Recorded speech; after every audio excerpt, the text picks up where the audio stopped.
बोलो सतगुरुदेव की जय हो। तो सात संगत से हाँ भाई जी। जुड़े हुए हो? सात संगत से? जी भगत जी, नहीं भगत जी, सात संगत से अभी जुड़ा नहीं हूँ मैं। पवन जी का मतलब वीडियो सुनता रहता हूँ। कारण ये है कि भगत जी जिस दिन प्रगट दिवस था तो उसके पहले तो मैं इनकी बात मानता नहीं था, मगर बात ये है कि फिर मैंने प्रगट दिवस के दिन शाम को पवन जी का सत्संग जब सुना मैंने तो मेरे तो कटाले खड़े हो गए। भगत जी बात ये है कि जब अपन दोनों की बात नहीं सुनेंगे तब तक निराकरण पे कैसे आएंगे? ये अंधे में कौड़ी राजा हो रहे हैं ये। और बात तो कुछ पवन गुरु जी की बुराई बिल्कुल नहीं कर रहा है, वो कह रहे हैं कि पवन गुरुद्रोही है। तो हमारा ये कहना है कि पवन अगर गुरुद्रोही है तो मेरे को गुरु जी के मुख से वीडियो सुनवा दो, मैं ऑडियो की नहीं मानूंगा, क्योंकि आवाज तो बहुत निकलती है। और मैंने एक अभी बैतूल में मतलब ये है कि अपने विष्णु साहू का एक ऑडियो भेजा था, मेरे को सुनी थी कि ये कहीं सत्संग में रोकने गए थे तो इनको भगा दिया वहां से। वो कह रहे हैं कि ऑडियो तो गलत है कहने लगे। तो मैंने कहा गुरु जी का ऑडियो में वीडियो सुनूंगा, ऑडियो नहीं मानूंगा। कारण ये है कि आप गुमराह कर रहे हो और पवन सत्संग मेरे हिसाब से नहीं है, क्योंकि वो गुरु जी की बुराई कर ही नहीं रहा है। और जो कुछ उसने परिवार ने और हरियाणा के मैनेजमेंट ने जो पवन के साथ किया है वो तुम आमने सामने तुम कहो कि हमारे पास ही आओ और फिर तुम्हारे हाथ पांव तोड़े, हम तुमको मारे हैं, तुम्हारे मुंह में मुते हैं और तुम्हारी लड़की को क्या नाम से कोठे भेजे। ये भगत का सारनामी का भगत जी ये लक्षण है क्या? मैं आपसे पूछूं। अब वही तो बात है ना, कहते हैं तीर कमान से और वचन जुबान से निकलने के बाद वो वापस नहीं आता। तो सोच समझ कर हमने हर क्रिया बोल चाल करनी चाहिए। Hello hello hello. हाँ लिखा हेलो। हाँ जी, कौन बोल रहे हो? कौन बोल रहे हो? कौन बोल रहे हैं? तेरा बाप बोल रहा हूँ। तेरे सारे रिप तो छोड़ दिया था, नहीं छोड़ने का तुझे ध्यान रखिए, कब तेरे दिमाग में क्रॉस फहमी हो। कौन बोल रहे हो बड़े भैया? बच्ची नहीं थम्मा और सब थम्मा उठ में बहन जो तू घना बड़ा लैंडलॉर्ड है क्या? अरे यार, गाड़ी थोड़ी निकालते हो भाई साहब ऐसे। नहीं गाड़ी नहीं निकालते तू, ये काम क्यों कर रहा तू? हाँ कैसे होगी मेरी फोटो लगाकर बदतमीजी भेज देगी मुझे? भाई साहब, आप अपने आप को परम संत रामपाल जी महाराज जी का शिष्य कहते हो और आप गालियाँ निकाल रहे हो, कैसे भगत हो आप? तू कौन होता है मेरे से पूछने वाला? पूछने वाला क्यों नहीं होता हूँ मैं? जो गाली निकालेगा उससे सवाल जवाब नहीं किया जाता क्या? तू फोटो कैसे डाल रहा मेरे? फोटो डालूंगा, 1000 बार डालूंगा, 100 बार डालूंगा। अब के बाद तेरे मुंह में मुद्दों में ध्यान रखिए और डाल तो इसका फोटो। मुंह में मुतोगे? ध्यान रख। मुंह में मुतोगे क्या? कौन है वो? दिखे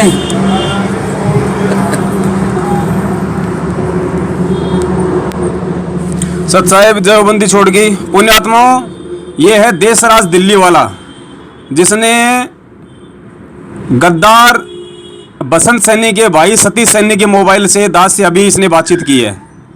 अब आप देख लो पुण्यात्माओं, किस तरीके के लोग हैं ये, कैसे ये भगत हैं। और हम लोग इन्हीं लोगों के चक्करों में फंस के आज अपने परमात्मा को जो है, चलो वैसे करेंगे इसको। तो भगत जी बात यह है कि आप कह रहे हैं कि मेरे साथ आप हरियाणा चलो। तो मैंने अभी एक मतलब सत्संग में सुना था कि 2 आदमी अभी हरियाणा गए थे तो उनको पुलिस लग गई और उनका अपहरण कर लिया और उनको 8-10 घंटे में छोड़ा और उनकी मारा पीटी करी। तो भगत जी ये उम्र में तो हमारी क्या बुढ़ापा आ गया, 71 साल की उम्र है, अब्बो के हरियाणा चलो। तो भगत जी हमारी इतनी आमदनी नहीं है, तुम्हारे को जो नामदान केंद्र खोले हैं, तुम जो कोऑर्डिनेटर हो, तुम्हारी आमदनी हमको है। और हम ये कह रहे हैं कि तुम पवन जी तुम कह रहे हो कि मैं पवन जी हम बात नहीं करते, वो गुरुद्रोही है। तो गुरु जी का वीडियो सुनवाओ। और पवन गुरुद्रोही है तो फिर तुम कह रहे हो कि पवन को यहाँ बुलवाओ। तो फिर पवन को यहाँ बुला के आचार डालोगे, हाथ पांव तोड़ोगे, क्या बात है? तुमको सूरत ही नहीं देखना चाहिए उसकी बात की। तो ये आपसे किससे बात हो रही? ये आपसे किससे बात हो रही थी? ये भगत जी हमारे 2 कोऑर्डिनेटर, एक गुलाब दास जी है और होशंगाबाद से नामदान केंद्र पे जो है वो कमलेश दास है। अच्छा। तो वो कह रहे तुम होशंगाबाद आओ, इटारसी आओ, बैतूल आओ। तो मैंने कहा हम क्यों आए, ये मोबाइल काय के लिए बनाया है, आप यहीं से बात करो। कहने लगे नहीं वो ऐसा कुछ नहीं। फिर मैं मतलब ये है कि बैतूल भी गुलाब दास जी के पास भी एक 164 मतलब ये है जीने की राह की मैंने फोटो भेजी। मैंने कहा ये कुछ पुस्तकों में ऐसा मैंने सुना है कि वहाँ मतलब यह है कि वचन की शक्ति से पैदा होने की, वचन से पैदा होने की मैंने सुना है, मगर मैथुन क्रिया मैंने नहीं सुना है। तो ये पुस्तक जीने की राह गुरुजी के 14 के बाद जो कुछ निकली है, इसमें कह रहे हैं कि 90% मैथुन क्रिया से बच्चे पैदा होते हैं, 10% वचन की शक्ति से होते हैं। तो अगर फिर हमने क्यों कि हमने जब पवन जी का वीडियो सुना तो उसकी बात हमको सही लगी। अगर मान लो 90% मैथुन से क्रिया से अगर बच्चे पैदा होते तो काल को सतलोक से क्यों निकालते। तो सतपुरुष ने अपने कहते हैं 17 शब्द उच्चारण किए, वहां सतलोक की सृष्टि रची। एक तो जैसे पूरा 10 किले हों और फिर उसमें कंस्ट्रक्शन करनी न्यारी होती है, वो रचना की। एक शब्द से उन्होंने वहां के उस सतलोक के सब द्वीप रच दिए। एक द्वीप की इतना क्षेत्र है कि ये सारे ब्रह्मांड और उस एक द्वीप के कोण में रखे जा सकते हैं, इतना बड़ा विस्तार एक द्वीप का है। तो सबसे पहले बंदी छोड़ने एक शब्द से वहां के सभी द्वीप रच दिए और फिर 16 शब्द उच्चारण किए। शब्द से सृष्टि होती है सतलोक में, ये मैथुन सृष्टि नहीं है। जो कुछ हमारे को सत्संग सुनने में जो भूल पड़ रही है, और पवन एक भी शब्द अगर हमने जो सत्संग पुस्तक में पढ़ा है और गुरुजी का सत्संग हम डेली सुनते हैं, अगर कहीं भूल हो जाती हो तो वो एक लाइन पर हम पूरी लाइन पकड़ लेते हैं, क्योंकि हमने भी सुना है और याददाश्त कमजोर हो गई तो हम उनसे शास्त्रार्थ कर नहीं सकते। तो हमने कहा कि ये कम करो, आप कनेक्ट करो पवन जी के मोबाइल से, और हमारे प्रश्न का जो तुम्हारे प्रश्न का उत्तर है वो मैं तो नहीं दे सकता, क्योंकि मैं याददाश्त मेरी कमजोर हो गई है। 10 बात में उसमें 4 याद रहती, 6 भूल जाता हूँ। तो मेरे प्रश्न, तुम्हारे प्रश्न का उत्तर पवन जी देगा, तो वो बात करने को तैयार नहीं है भगत जी। अब क्या किया जाए बताओ तुम। अब देखो भगत जी, अब गुरुद्रोही वाली बात है ना, तो अब ये अब गुरुद्रोही के लिए तो परमात्मा ने हमें रोज पढ़ने के लिए दे दिया है, आप उससे मिलान कर लो। रोज आदेश दे दिया है हमें पहले ही गुरुजी ने, जो रोज हम पढ़ते हैं। तो गुरुद्रोही कौन होता है, गुरुजी से पूछने की आवश्यकता ही नहीं है जी। रोज जो उसमें लिखा हुआ है इतिहास रोज दे दिया हमें पढ़ने के लिए, आप पढ़ लो, उसमें मिलान कर लो कि इस भगत के लक्षण, इसमें एक भी शब्द पे कोई लक्षण दिखाई देते हैं या नहीं। बस बिल्कुल भगत जी, मैनेजमेंट हरियाणा वाले का तो मेरे को एक ही लक्षण ऐसे नहीं दिखते हैं। हमने तो अब ये कसम खा ली है कि गुरुजी ने कहा है कि पाठ प्रकाश कर ज्योति का पुस्तक अपन गुरुजी अपने सर पर आशीर्वाद रखते थे, जब अपन गुरुजी के पेटी में डालते थे। मन का ये तो भूल हो गई। अब हमारे पैसे का उपयोग तुम राजनीति में कर रहे हो। संत रामपाल जी ने जो आपको समर्थन दिया, इस बारे में आपकी क्या राय है? हमारा संत रामपाल जी को और उसकी संगत को बहुत बहुत धन्यवाद। और उन्होंने हमें आज 11 लाख रुपए चंदा देकर भी आंदोलन में भी मदद की। और मैं तो ये कहना चाहूँगा कि संत रामपाल जी के ऊपर भी जो जुल्म हुए, और उस जुल्म को जब वे उनके दर्शन करने उनके शरणार्थी जाते हैं तो उस पर भी तमाम अत्याचार किए जाते हैं, लाठियाँ बरसाई जाती है। सरकार उनको तंग कर रही, और जो आर्य समाज के और उनके बीच में डिस्प्यूट है उसको भी दूर कराने की कोशिश करेंगे, क्योंकि हम खुद आर्य समाजी हैं। हम खुद आर्य समाजी होने के नाते ये चाहते हैं कि समाज में जो भेदभाव हुआ वो सब दूर हो, और सब मिलकर एक जैसे एक जो सरकार है जो अन्याय करती है उसके खिलाफ सब मिलकर खड़े हो। तो अगर किसी आर्य समाजी भाई को इस वजह से कोई ठेस पहुंचती है तो हम उससे भी बात करने के लिए तैयार हैं। अपने गिले शिकवे दूर करो, आगे बढ़ो। वो भी जाट हैं, हम भी जाट हैं। ये एक बड़ी 36 बिरादरी की मुहिम है जिसमें उन्होंने साथ दिया, इसके लिए हम धन्यवाद देते हैं। और हम डेरा सच्चा सौदा से भी निवेदन करते हैं, जिसने ये सरकार बनवाई अपने दम पे, अगर वो इसी तरह की अत्याचारी और अन्यायी सरकार बनाई है तो उसके अनुयायियों को भी ये सोचना चाहिए और उनको सरकार से बात करनी चाहिए कि इस तरह का अत्याचार और अन्याय करने वाली सरकार का भविष्य में साथ न दे और वो भी आंदोलन को समर्थन करें। सर रामपाल जी महाराज के साथ या आपके साथ कोई समझौता हुआ सर? संत रामपाल जी के अनुयायी यहाँ पे आपका समर्थन करेंगे क्या? कहाँ पे? दिल्ली में जो आप 2 तारीख का ऐलान किया आपने। 2 तारीख का वो चाहेंगे तो समर्थन कर सकते हैं, उनसे वार्ता की जाएगी। और गुरुजी कह रहे हैं कि कभी कहने लगे इसमें वोट दो बीजेपी में, कभी कांग्रेस में, तो सही बात है। पवन जी सही कह रहे हैं कि गुरुजी राजनीति के चुनाव करने के लिए इस दुनिया में नहीं आए, वो तो क्या है कि अपने को इस काल के लोक में से, काल की कोलू में से निकालने के लिए आए हैं। और जो पवन की बात तो हमको भगत जी बिल्कुल 100% सही लग रही है। हमारा किसी से विरोध नहीं है, हम ना किसी राजनीति को इच्छा रखते हैं किसी राजनीतिक व्यक्ति से, ना राजनीति में हमारा हिस्सा है। हम एक धार्मिक संस्था चला रहे हैं और पूरे विश्व में जाएगा, इसको कोई रोक नहीं सकता। जैसे इस मार्ग का कोई विरोध करेगा, भगवान का मार्ग है।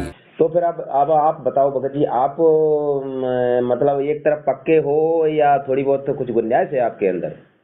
गुंजाइश तो मेरे को, मैं तो परमात्मा चाहता हूँ बस। नहीं वो तो ठीक है, जैसे हमें दुर्गोत भगत जी ने बताई थी कि कुछ वो उनको कुछ संशय है, तो उस बात को पूछना चाह रहा है, इसलिए फोन लगाया था कि भगत जी से बात करो थोड़ी सी। तो हम ये कह रहे हैं कि जैसे पवन भगत जी के वीडियो भी देखते हो तो आपको कुछ शंका लगती है सत्य को? बिल्कुल नहीं लग रही भगत, अब नहीं लग रही, पहले लगती थी।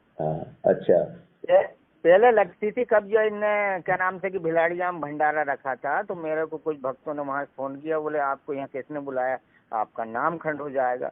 तो भगत जी नाम खंड जब होता है कि परमात्मा ने जो अपने को मर्यादा बताई है 10-20, उस मर्यादा का अगर जानबूझ के उल्लंघन करते हैं तो नाम खंड होता है, और अगर धोखे में अगर हो जाता है तो परमात्मा माफ करते हैं। और इसके बाद यह है कि गुरुजी की वाणी में आपका मन नहीं लग रहा है, तो हम तो गुरुजी की वाणी पे विश्वास हम करते हैं। और अब मैं पहले तो कच्चा था, मगर मैं अब 100% जो है पक्का हो गया कि मेरे को साथ संगत बहुत की बात पवन की बिल्कुल गलत नहीं लग रही, वो सही कह रहे हैं भगत। तो अब बस यही है कि मतलब आप एक तरफ हो, मतलब उस मैनेजमेंट की तरफ बिल्कुल नहीं हो ना? बिल्कुल नहीं हूँ, बिल्कुल नहीं हूँ भगत जी। मैं क्यों? ये मेरे को कोऑर्डिनेटर वगैरह, और मैंने जो प्रश्न किया है उसका उत्तर बिल्कुल नहीं दे रहा। मैं 4 से 8 प्रश्न लिख के रखे हैं। वो गुलाबदास जी कह रहे हैं, बोले तुम पवन की बात करोगे तो मैं तुम्हारा पीला पर्चा निकाल दूंगा। उन्हें कि पीला पर्चा निकालने का गुरुजी के आदेश पे निकाल दे हो कि तुमको परमात्मा ने पहले ही आदेश दे दिया कि जो कोऑर्डिनेटर की नहीं सुने उसका पीला पर्चा निकाल देना, तो मेरे को गुरुजी का वीडियो सुनाओ। आप सच्चाई को सामने क्यों नहीं लाने दे रहे ये बताओ। मैं तो हम नहीं जानते, हम तो सच्चाई को सामने लाना चाहते हैं भगत जी। चलो तो ठीक है भगत जी, इसलिए फोन लगाया था कि दुर्वेश भगत जी यूँ कह रहे थे कि उन्हें कुछ थोड़ी बहुत शंका है, उन भगत जी से बात करो, तो इसलिए हमने पूछा था। अगर आपको पूरी तरह समझ में आ गई है तो बस अच्छी बात है। समझ पहले नहीं आई थी मगर अब आ गई, प्रगट दिवस के पहले से नहीं आ रही थी समझ, मगर उस दिन से मेरे को पूरी बात समझ में आ चुकी। मगर अब उनकी तरफ बिल्कुल भी उनकी किसी भी क्रिया में भाग नहीं लेना है आपको, केवल सत्सेवकों की तरफ ही रहना है। बिल्कुल नहीं लेना है, बिल्कुल नहीं लेना है, न 1 रुपया दान करना है। जब तक हमारे गुरुजी ने जो हमको पहला मंत्र सतनाम गुरुजी 14 से पहले हमको गुरुजी 1 महीने बाद ये इनने कांड करवाया है, इससे पहले गुरुजी ने हमको सतनाम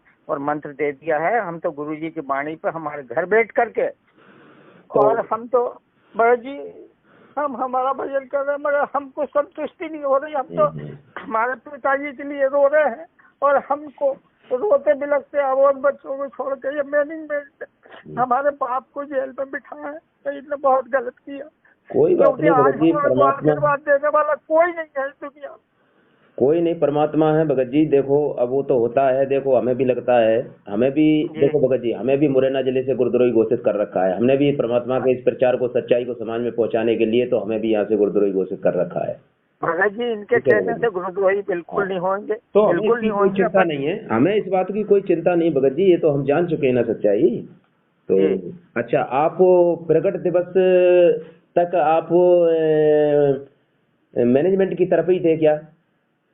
नहीं, मैं प्रगट दिवस पे मैंने पवन जी का ही वीडियो सुना और वही सत्संग सुना। मैंने इधर हरियाणा का कुछ भी नहीं सुना भगत जी। अच्छा, तो मतलब प्रकट दिवस आपने मतलब ये सत्सेवकों की तरफ ही प्रकट दिवस मनाया ना, उनकी तरफ जन्मदिन तो नहीं मनाया? नहीं भगत जी, बात यह है कि इनने जन्मदिन इसलिए क्योंकि जो कुछ अपने से भूल हो रही थी, तो जन्म परमात्मा पैदा हुए नहीं तो जन्मदिन मनाना नहीं, इनने तो अवतरण दिवस से उसका नाम रख दिया। मतलब इनको कुछ नाक कट रही थी वो तो इन्हें अवतरण दिवस कर दिया। वो अवतरण दिवस भी जन्मदिन में ही आता है। जब उसको हम डिफाइन करेंगे, परिभाषित करेंगे अवतरण दिवस को, तो वो जन्मदिन में ही आ जाता है। ऐसा? हाँ, अच्छा। वो अवतरण दिवस भी जन्मदिन में आ जाता है। कैसे आ जाता है? अब देखो, इसके बारे में भी परिभाषित अभी अब अपन सत्सेवक तो कुछ जानकार है, कुछ को नहीं होगी जानकारी, तो अलग बात है। कि जैसे मान के चलो कि आप संत रामपाल जी महाराज कबीर साहब के अवतार हैं, यानी कबीर साहब ने भेजे हैं, अवतार भेजे हैं कोई अपने। जैसे यहाँ तीन लोग के अवतार ब्रह्मा विष्णु महेश को ये ज्योति निरंजन भेजता है यहाँ पे। जैसे राम और कृष्ण आए, काल का अवतार है ये तीनों आए ना, तो वो गर्भ से आए तो काल के अवतार है, तो उनके ऊपर तो लेन देन का ऋण होता है, इसलिए वो गर्भ का कष्ट भोगना पड़ता है और गर्भ में होके वो आते हैं। ठीक है। तो एक बात बताइए, अगर कबीर साहब ने संत रामपाल जी महाराज अवतार भेजे हैं तो वो गर्भ में होकर ये मानते हैं कि गर्भ में होकर आए हैं, तो वो सतलोक में जाने वाले के ऊपर तो कोई भी लेन देन का ऋण नहीं होता उस आत्मा के ऊपर। फिर वो गर्भ में होकर क्यों आएगा, क्यों आएगी वो? अवतार दिवस का मतलब यही हुआ फिर तो। भाई अवतार मानते हैं तो वो ये रामकृष्ण की तरह अवतार मान रहे हैं, तो वो अवतार तो गर्भ में होके आए, उनके ऊपर तो लेन देन था। लेकिन सतलोक जो आत्मा चली गई है वो तो बिल्कुल ऋण मुक्त होती है, तो वो गर्भ में होकर क्यों आएगी? है जी। ऋण मुक्त नहीं होगी तब तक वो सतलोक नहीं जा सकती आत्मा। बिल्कुल सही। सतलोक पहुंच गई है तो वो गर्भ में होकर क्यों आएगी, वो अवतार लेगी गर्भ में होकर? बताओ। जी सही कह रहे हैं, तो बिल्कुल। मतलब वो तो जन्म लिया हुआ ही अवतार दिवस कहोगे ना, तो वो भी जन्म में ही आता है अवतरण दिवस। ठीक है। जी। तो देखिए, परमात्मा वो पूर्ण ब्रह्म है, वो कुछ भी लीला करता है, उसके लिए कोई भी दरवाजे बंद नहीं है। ठीक है। तो वो कैसे भी आ सकता है, उसकी लीला वही जाने। ठीक है। लेकिन वो जब परमात्मा मान लिया, अविनाशी मान लिया, तो फिर उसको हम जन्म दिन के लिए उसके ऊपर जन्मदिन क्यों मनाएंगे, उसका ये क्रिया क्यों करेंगे उसके ऊपर? जी। तो ये उसके ऊपर लागू नहीं होती जन्मदिन की। हम तो उसको केवल प्रकट हुआ मानेंगे कि वो प्रकट होके आया है परमात्मा। उसने लीला हमें कुछ भी हमारे सामने दिखाई दे रही हो, कोई भी समझता रहे, लेकिन हम उसकी लीला को समझ नहीं पाएंगे। कबीर गुरु को मानुष जोगने और चरणामृत को पाने, ते नर नरक जावेंगे हे जन्म जन्म होए समान। जो क्या बताते हैं, गुरु को मानुष मानते हैं और चरणामृत भी देखा चरणामृत भी गुरु जी के चरणों का जल उसको भी पी रहे हैं, और ऊपर से एक मनुष्य मान रहे हैं। कहते उससे भी वो भी फिर 84 लाख योनियों का अधिकारी है, उसकी भक्ति चले नहीं। गुरु को मानुष जोगने और चरणामृत को पान, ते नर नरक में जावेंगे फिर जन्म जन्म होए समान। चरणामृत ले, लेकिन भगवान समझ के ले। मान लो मूलधन 100 रुपये। पुण्यात्माओं, एजुकेशन का अब आपको लाभ होगा। ठीक है। अब जैसे पीछे गरीबदास जी महाराज का भी उदाहरण दे दिया परमात्मा ने। गरीबदास जी बिल्कुल जो की तो ऐसी लीला करी थी परमात्मा ने गरीबदास जी के साथ, क्यों? उनके भी माता पिता थे, ऐसे ही भी उन्होंने लीला करके दिखाई, और वो फिर बाद में आज परमात्मा सिद्ध हो गए। वो गरीबदास जी महाराज हो गए, हो गए। जी। तो देखिए, भक्ति बोध में पहले जब गरीबदास जी महाराज का जब परिचय लिखा हुआ है, तो परमात्मा ने वहाँ क्या लिखा हुआ है कि गरीबदास जी महाराज का प्राकाट्य इतने सन में हुआ। प्राकाट्य लिखा है, जबकि उनका जन्मदिन नहीं लिखा हुआ है वहाँ पे। हाँ, आप पढ़िए उसको, भक्ति बोध में पढ़िए पहले पृष्ठ पर, उनका जीवन परिचय के अंदर। जी प्राकट्य लिखा है। प्राकट्य लिखा है ना? तो बताइए, गुरु जी ने वहाँ जन्मदिन तो नहीं लिखा ना? नहीं, बिल्कुल नहीं लिखा। तो हमें जो गरीबदास जी महाराज की उस लीला से जो कि तो आज संत रामपाल जी महाराज, वो कबीर साहब, कबीर परमात्मा वही लीला आज संत रामपाल जी महाराज के रूप में कर रहा है। हम ही दिल दरिया हैं बाई, हम ही बिंदु सिंध गर्क छाई, हम ही लहर तरंग उठावे, हम प्रगट हम ही छिप जावे, हम ही गुप्त गुज गंभीरा, हम ही अवगत हमें कबीरा। अब बंदी छोड़ा अपना भी भेद दें गरीबदास जी कि मैं कबीर हूँ और भाई मैं पूर्ण ब्रह्म परमात्मा हूँ। या गरीबदास जी भी यही प्रमाण, यानी गुप्त रूप में कभी कहीं कहीं अपना प्रमाण दे जाते हैं जी। तो इस तरह से अपन समझना चाहिए। ये बहुत भक्तों के समझ में, मैनेजमेंट वालों की इस संगत के तो समझ में है नहीं ये सारी बातें। भगत जी जी भगत जी मेरे को सुनो, उन्होंने बताया पवन जी ने, ये तो भक्ति बोध में लिखा है, हाँ। भक्ति बोध में लिखा है, तेरा रामपाल अज्ञान किया सत्यलोक का वासी, जिस समय परमात्मा ने 10 बजे दिन को दर्शन दे करके, और परमात्मा रामपाल जी की आत्मा तो सतलोक चली गई है, उनका ठीक का समय कबीर साहब का आया है इस समय। अब वो ठीक के समय में स्वयं कबीर साहब आए उनके चोले में। अब देखो भगत जी, ये उस लेख के मुताबिक परमात्मा ने ये 1997 में कह दिया, तो देखो परमात्मा कुछ भी लीला करता है वो कुछ किसी तरह से अपने भक्तों को समझाता है कि तुम 1997 से ही परमात्मा मान लो, चलो कोई बात नहीं, तुम 8 सितंबर से मत मानो परमात्मा, लेकिन 97 से तो मान लो परमात्मा जी। तो फिर क्यों जन्मदिन मना रहे हो आज? 97 से ही मान लेते, 97 से कबीर साहब आ गए जो मान लेते, चलो हैं, तो आज जन्मदिन फिर क्यों मना रहे हो अगर 8 सितंबर से नहीं मानते हो तो? लेकिन परमात्मा कोई बीच में प्रकट पैदा नहीं होता, वो प्रकट नहीं होता, वो तो शुरू से ही लीला करता है, वो उसकी तीनों स्थिति होती हैं, वो शुरू से ही अपनी जनमानुष की लीला भी करता है, जन साधारण की, आम प्राणी की लीला करता है परमात्मा, ठीक है। फिर आगे आके सतगुरु बनता है, वो कहते हैं साहिब से सतगुरु भय, सतगुरु से भय साध, तीनों होंगे कहीं गति का चौका मगाध है।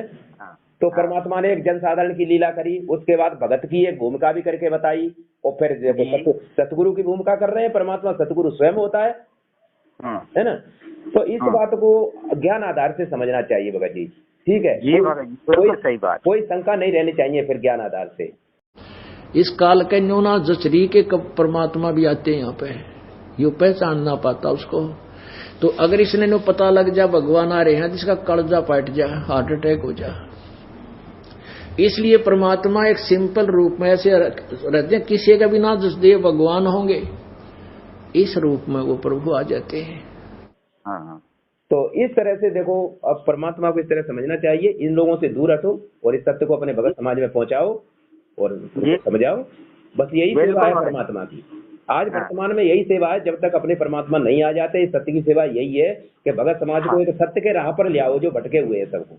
जी जी जी जी भगत जी, यही अपनी सेवा है, ठीक है भगत जी। जी भगत जी, जी भगत जी।